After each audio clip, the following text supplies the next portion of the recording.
كفروا إلى جهنم زمرا حتى إذا جاءوها فتحت أبوابها وقال لهم خزنتها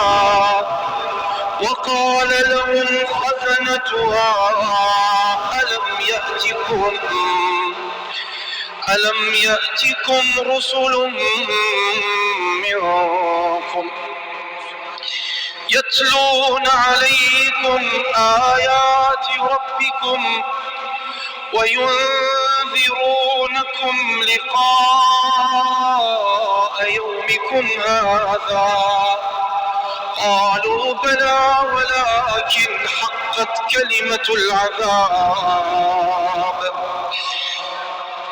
قالوا بلى ولكن حقت كلمة العذاب على الكافرين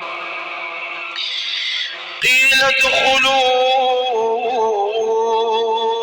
أبواب جهنم خالدين فيها فبئس مثوى المتكبرين. وسيق الذين